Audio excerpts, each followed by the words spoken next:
Are you thinking of getting a credit card? Or are you thinking of using your credit card for a purchase that you probably are sure that you can pay off in one go? I want you to know that there's some information out there, and I'm going to share that with you in this video that I believe will help you make better choices and help your finances. This has really helped me in my few years that I've spent in the United States and as an immigrant myself. I hope that you are able to use this information to your advantage and, of course, make your decisions at the end of this video. Here's what I want to start with. Before we get into it at all, I want you to please drop a like on this video. It goes a long way. Know that this like is how you get to show me that you find value, or at least you've got something out of this video. And that way I can bring more of this type of content to you.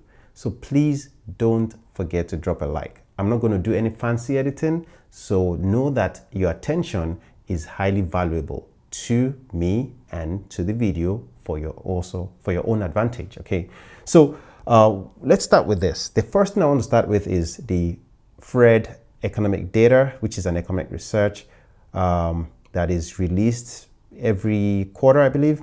And what is going on here is that the delinquency rate on credit cards is actually on the rise. At the end of 2022, we were down to around 1.57, and since then, it's been increasing. We don't know what this is going to look like going into 2024, considering interest rates has been increased to the stage it is right now, the Fed fund rate. It has been increased to the stage it is right now, between 5.5 to 5.25%.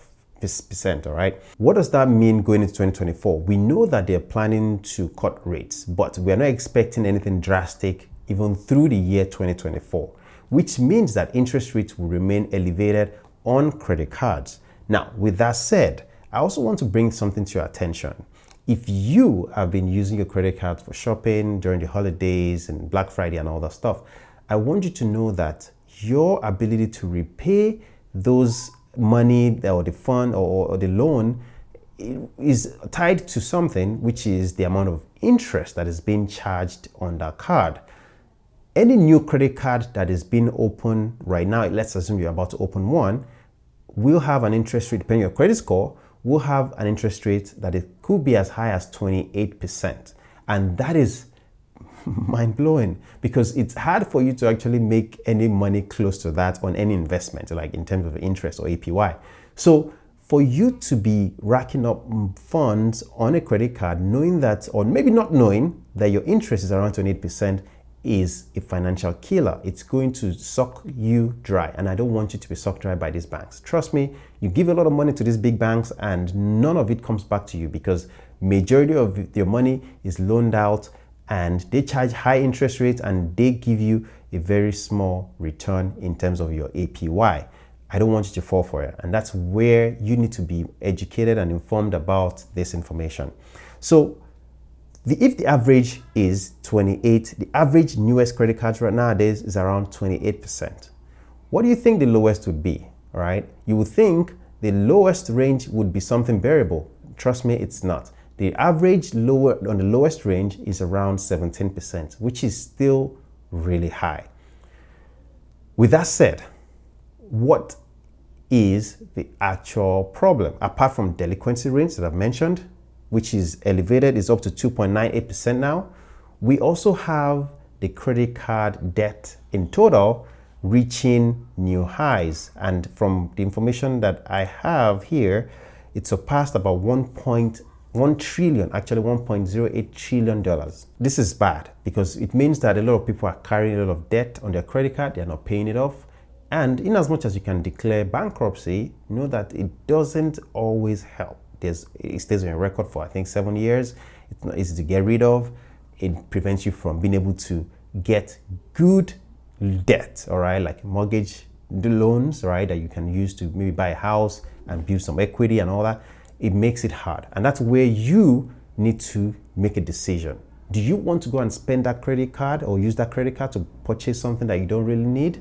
Do you want to acquire that loan that you don't really need and you're being charged an exorbitant amount in interest? I don't think it's going to be wise. I really don't think so. But here's the other information that I want to share with you. All right, the total debt balance in the US is now around about $4.8 trillion non-housing debt, and housing debt is around 12.49 trillion. Now, this can actually be broken down into several categories. We have the student loan debt, we have the credit card debt, and we have the other mortgage, auto loan, and so on. And the blue one here is 9.4%, which is the credit card debt. This is something that is, again, as you can see, it's increasing and we have a lot of work to do. One of the first things that I would recommend is, of course, don't spend money that you don't have to spend. Don't go and buy things that you don't need to buy. Okay. Next thing is, if you think you will be tempted to use a credit card for a purchase that you can't afford, then maybe get rid of the credit card. Don't even have it. Don't use it. Cut it up, like Dave Ramsey will say. Cut it up and get rid of it so that you don't put yourself in a bad shape. The other thing that you can also do is, if you have a lot of debt, you can transfer your balances, transfer them into one card so that you consolidate them, and then you can aggressively pay off your credit card. If you're not going to transfer them, then maybe you should consider using the method, or maybe a snowball debt payoff method, or the avalanche method, and there's so many methods out there. But my best recommendation is to look at the interest rate, the highest interest rate that is being charged on a card, the card with the highest interest rate, and focus on paying that down.